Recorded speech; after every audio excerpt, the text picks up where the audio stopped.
Alright, so let's go over how to install Oneshock on the Pint or Pint X. It's going to be the same kit for both. So you took everything apart and you got the wheel assembly here. So the cable is on the right side, this at the bottom. That's the front of the board. Got swing arm with this thing pointing up. We're going to place it, get those bolts, drop of Loctite, not too much, just a drop.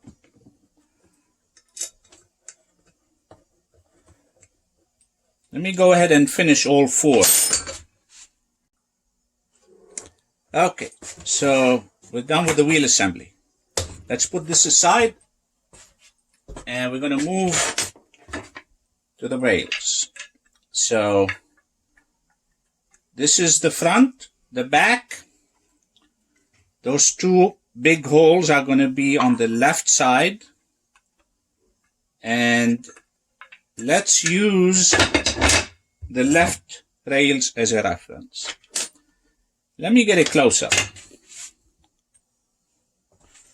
Okay, so we're going to use these three holes as a reference. I scraped off some paint here so you could see. We're going to pick this first hole. You're going to use a square and use the edge of the hole to make a line.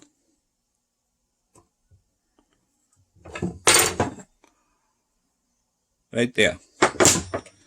You're going to move that line down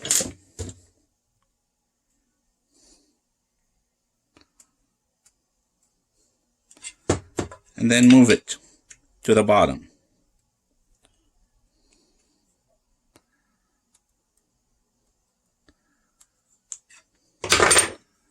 So we move the line from the edge all the way to the bottom, and then we're going to measure 8 millimeters from here to here. So you could use a ruler or you could use whatever you want to use. So that's 8 millimeters.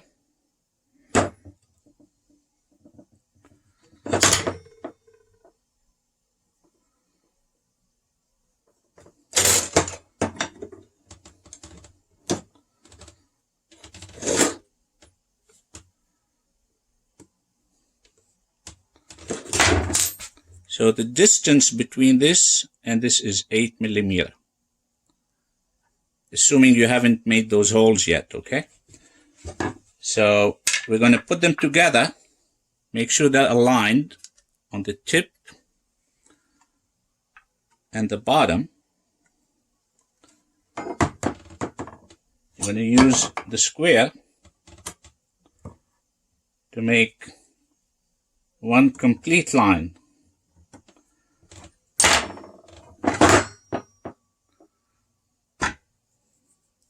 Right there. So now these axle holders are going to sit right there. I would make another line right there. It's going to be in between.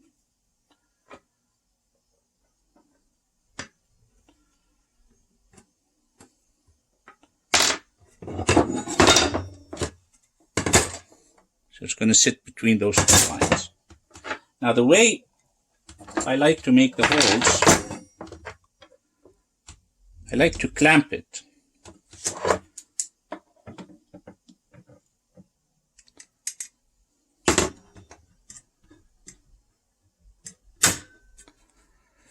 So when you clamp it, you can make the holes and it'll be 100% aligned. So let me go ahead and I already made the holes. So let me go ahead and finish up.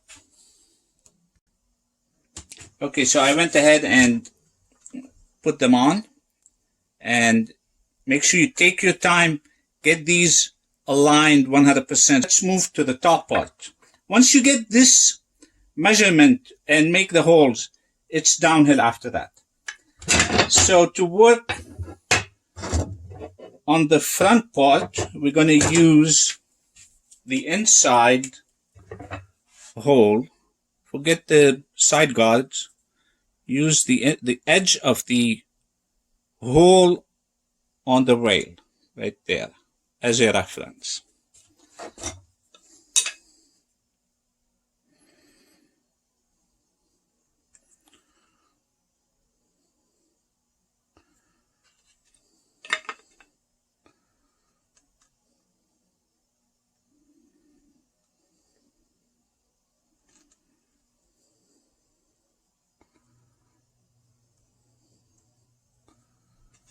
So we moved that line all the way to the top, and we're going to measure 3 millimeter to make a second line right there.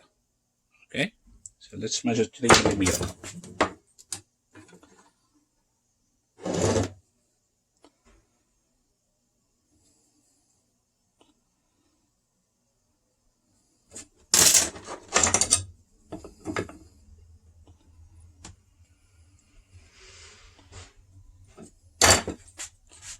I don't know if you can see it because it's black, but it's going to be another line from this line, 3 millimeters. Now I'm going to put them together again, all the line, and make one complete line.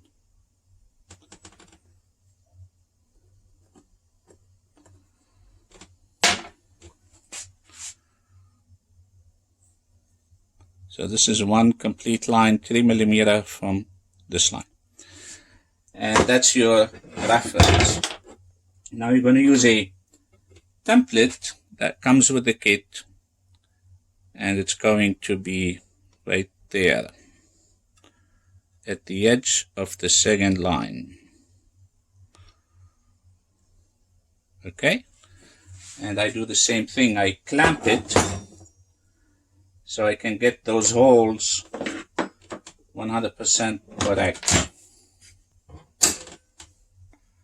Make sure it's flush on both sides. Go ahead and drill the holes.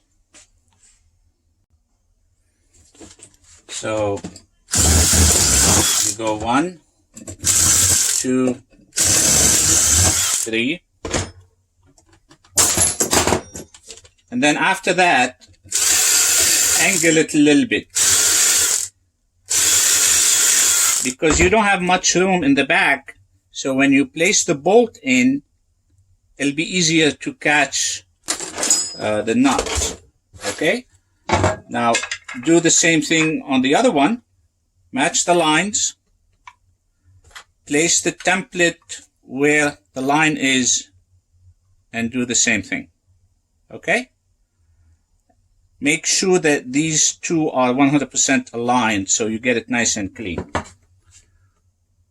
Okay, so I went ahead and drilled the other side. Now we can go ahead and place the main support.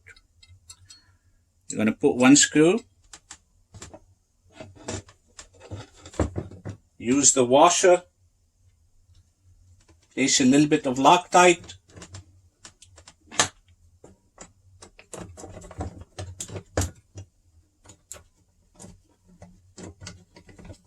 Let me go ahead and finish with this side, all 3 of them. Okay, so this is one side finished. Now we can go ahead and do the other side. Gonna go ahead and finish up the other side. Okay, and we are done basically with the majority of the work. It's downhill after this. So the most important is to get the measurement right, and then it's going to be easy. So the next step would be to bring the wheel assembly. You're going to place it with this thing forward, pointing up. You're going to get this over it. It's going to be flex. It's going to flex. You're going to open it and place the joints.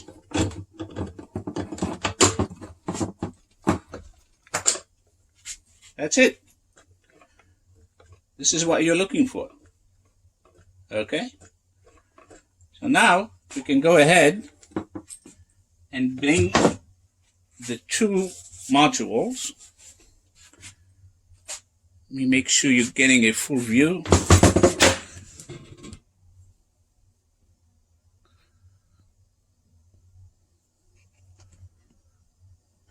Okay. So this is going to go in like this.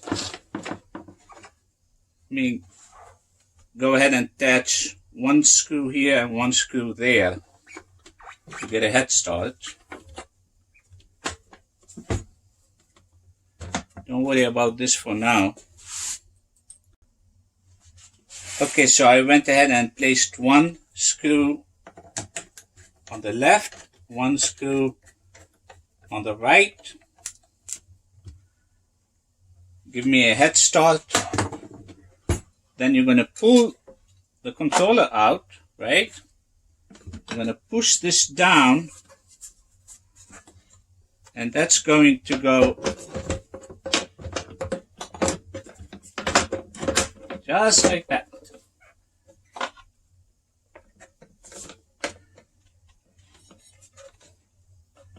Pull this up. Actually, you need to tuck the cable in first.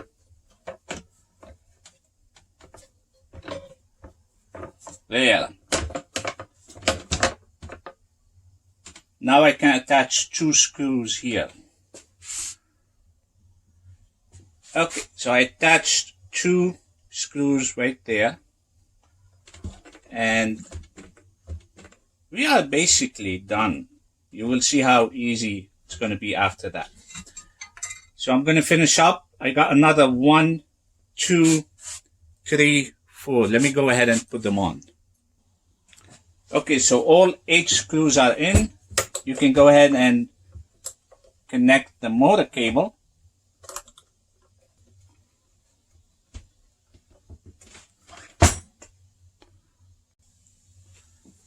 Okay, so now I can put the sensor pad.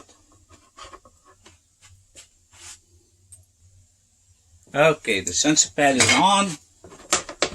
I can put the Fender delete.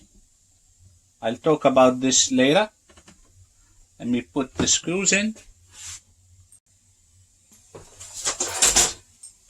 Go ahead and put the back bumper on.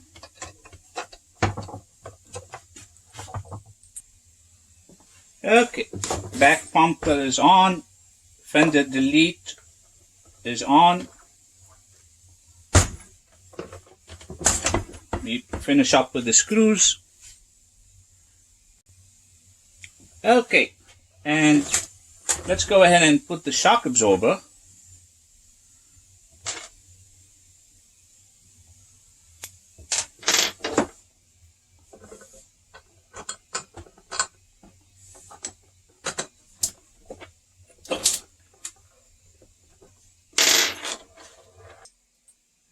Okay, so the shock absorber is on. Let's talk about this. You will either get this one, which has only one valve, or you will get one that has two. Both work the same way, and they are identical. It all depends on what's available. So this one has one valve, and I found that 50 psi is the magic number for most people. You could put a little more, you could put a little less, depending on how much you weigh. So I'm going to pump it up to 50. Okay, so that's 50.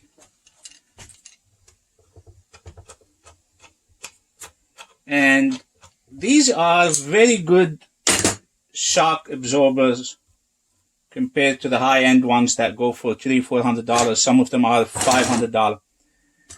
And they work very well. I'm very happy with them. Okay, so this lever here, when you turn it to the right, it's unlocked. If you turn it to the left, now it's locked. Now it's like you don't have a suspension there. So let's open it. there's an inside wheel here. This is for rebound. Most people are going to have it opened all the way, because when it's opened all the way counterclockwise, the movement is going to be fast. If you close it all the way, the movement is going to be slow. So somewhere in the middle is going to work for you. Usually I'll open it all the way and then I'll close 5 clicks. Not turns, clicks. 1, 2, 3, 4, 5. I used to do it at 12. Now I'm like at 5. It's going to be up to you which way you like it. Okay? So, one good idea is to place the shock absorber upside down in case you get a rollover. You don't damage the lever here. So let me turn it. Let me flip it. Okay, so I turned this over and we are basically done. So let's go over the Fender and Fender Delete. If you're not going to use a Fender, you can cut off plastic from the Fender Delete. Okay? I usually cut it right at the bottom of the T where it says Pint. Now that is totally up to you. You can cut it from here on both. In other words, only take this part out. I prefer this look. I had it this way before I made the suspension because I like the older look, and that's why I painted this here. It's a personal preference. It's what you like. So that's for the Fender Delete, to cut off whatever plastic you don't need. If you're going to use a Fender, you're going to do the same at the bottom, and you can cut off a piece from the Fender to make room for the front. Now, if you've seen the other video for the XR Oneshock, I talk about this at the end of the video, and I show few boards how I did it. I'm going to leave a link of the other video in the description, so if you want to watch it and get an idea. There's a bunch of ways to cover this up. Okay, now, another thing I forgot to mention. You're going to put the bolts here on each side. Use Loctite. Turn it all the way in until it stops. When it doesn't turn anymore, go back quarter of a turn. So don't forget these. Another thing, when you, for the battery module, there's going to be some extra plastic here that is just extra plastic that you need to cut it off. Let me see if I can find those 2 pieces. Okay, here's one of them. So it's a triangle shaped piece that go right there. So you need to cut it off on both sides so this can go in. And it's just hollow plastic you don't need. I did the same thing with the Steel Pro Guard. Let me show you. Okay, so if you have one of my Steel Pro Guards, this used to go all the way in, and there would be 2 bolts that attach. I cut this off since it's shorter and this is steel. You only need 2 screws there.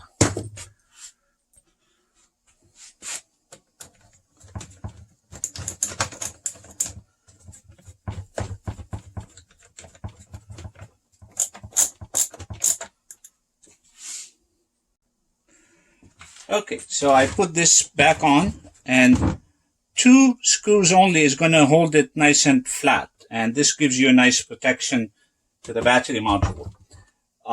This is not compatible with the Pint X. It's only compatible with the Pint. This is actually the older version, and I don't have Pint X, but it works. The kit works the same way on both boards. So I think we covered everything, and now we can go ahead and give it a test run.